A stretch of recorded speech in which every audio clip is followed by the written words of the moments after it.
I'm coming back to the heart of worship. It's all about you. It's all about you, Jesus. It would happen at least once a month where there was just like one person who would like start running around the room. I don't think there's a lot of ministries that operate the way that Nissi does. And then all of a sudden like this crazy like conga line appear, and it's like people singing like,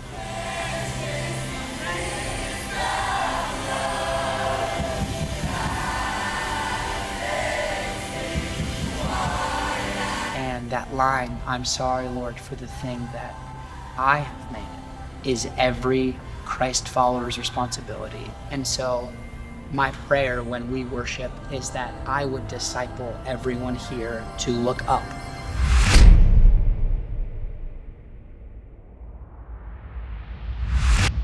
So I keep hearing the word revival being thrown around. Feels like everybody in the church wants to talk about it. But then I found Nissi. Now Nissi is a young adult ministry that feels absolutely in love with God. And you cannot deny that revival is happening at least in the four walls of their church. But hold on, you don't have to take my word for it. Let's go talk with them ourselves. Moses builds an altar to the Lord on that mountain overlooking the pass where they beat the Amalekites. And he gives a new name to God for the first time. He says, Jehovah Nissi, the Lord is my banner. And that word Nissi means banner. He's the name that we fly. We don't fly any other name of a nation, tribe, or tongue, political party, church denomination affiliation. The Lord is our banner. Where did that idea originally come from, and who kind of started this? yes, Austin. First name Austin, middle name James, last name Rockwell, and I am the pastor here at Nissi. That is kind of his like life mission statement. I think we have a appeal to sometimes outcasts and people who might feel lost. They don't know how to find language for it, and they just see a video of people full of joy and peace on Instagram.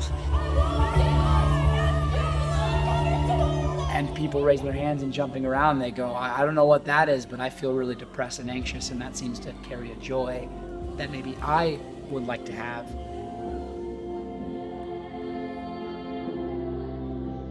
Nissi is a young adults ministry that is built to equip young people in their giftings and passions to make disciples who make disciples. My name is MJ, and I'm the Nissi director. My name is Caleb, and I'm the worship director here at Nissi. These people are young and hungry. Our generation now is on fire for God. I mean, you can see it everywhere. And I think that allows us to have a focal point of just looking at God. What God does in young people, he does in a nation.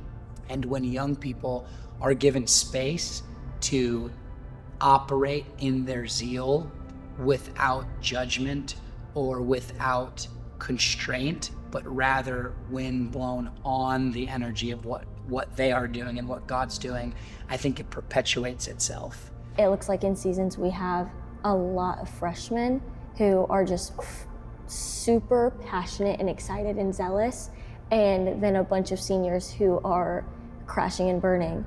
And other times it looks the complete opposite. So we established what Nissi is. And if you want to know more, the full interviews of these amazing people is on my Patreon.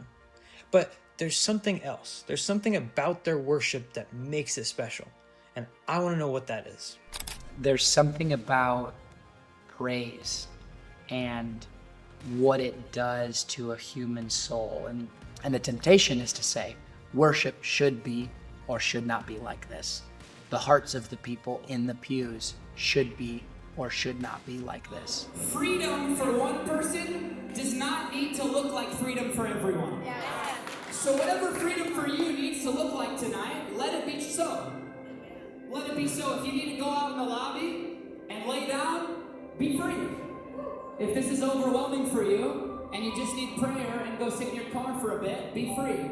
If you'd like to come and dance and do whatever, someone say be free. Be free! It's like why, it's a lot of the whys of why people come to Nissi is because it's super immersive, both in the language that we use and the way that we posture our bodies. On stage, we don't have our singers face the pews and not to see the people. They're facing inward to posture our hearts at looking at the Father and centering ourselves on Him. And in church sometimes it's like that one person goes on stage and it feels like this ethereal being of this person who's gone through all of this life and done all of these things. And it's actually just the person that's sitting in your math class like last Wednesday morning. But there is something that God, I believe, created about our bodies and our minds, that when we sing out loud, when we dance, and when we do it together with other people towards a concentrated attention, glory happens. What would you say to someone who walks into Nissi and sees the worship band going crazy and people jumping and they walk out and they go, that's just a bunch of people performing. Yeah. A bunch of people trying to be something. I would say I feel so sorry for that person who left with judgment in their heart without asking a question and without giving themselves an opportunity to participate in the amazing joy that it is to participate in the blessing of moving our body and our voices unto the glory of God. And if I'm looking for the speck in my brother's eye, it is automatic evidence that there's a plank in my own by saying that it's whatever worship team is in front of me's fault. If you want to create a really good subculture and community, just find a commonly shared enemy.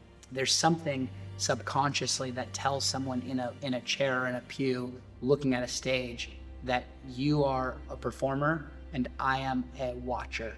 We are transfixed on Jesus first, and our thoughts and our mind and our eyes are on Him. And in that, if your worship means repeating the same thing for 5 to 10 minutes in a row, then that's how you're choosing to worship. How the heart of the attendee and the participant is towards the person or the thing on stage is the important part. It's a daily thing, surrendering to the Lord and understanding that He is using you as a vessel, but it's not you. It's Him that gets the glory. One of the main things I want to focus on in this series is how the leaders of worship keep themselves pure. So I just asked them. On that idea of keeping worship pure and how you do that as the leader of this team. I think there's an element that God wants to minister to you before you can minister to others. When we come to practice at 5:30, I encourage everyone, hey, no, we're getting here at 5, 30 minutes of prayer before we even touch any instruments. And that is so we can center ourselves on the Lord. If you are going to be a leader, you don't get to make it about you. And so if you're on the worship team, if you're in any leadership position here, you don't get to make it about you. God has birthed a song in and through them, and it's my job as their leader to help cultivate that and get that sound out, not for them to sound like whatever worship album I like listening to. But I think our desire to do things should be out of a place that we just love God.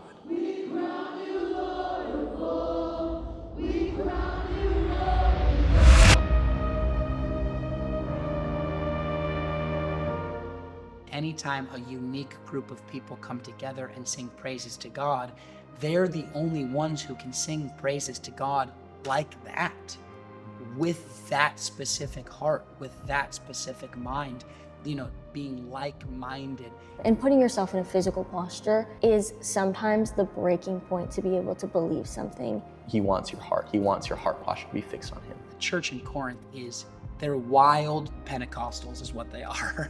And Paul writes a letter to them and says, you've made the wrong thing the right thing. He is saying you can have prophecy, you can have tongues of angels, but one day those are all going to pass away. And the thing that will remain is not what a lot of people maybe come to our worship services for. The one thing that remains is love.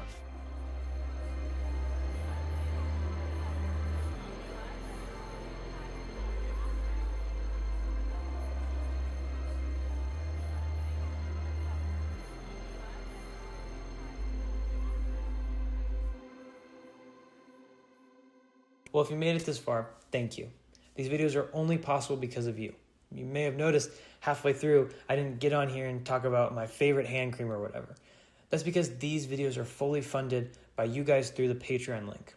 So if you want to continue seeing me dive into what worship is and interviewing interesting artists, Christians, churches, label executives, whatever, and diving into worship, that Patreon link is for you. If you want to see the full interviews, if you want to get episodes early, if you want to have direct communication with me, the Patreon link is for you. All the money generated goes right back into making the best videos possible. Thank you guys for watching.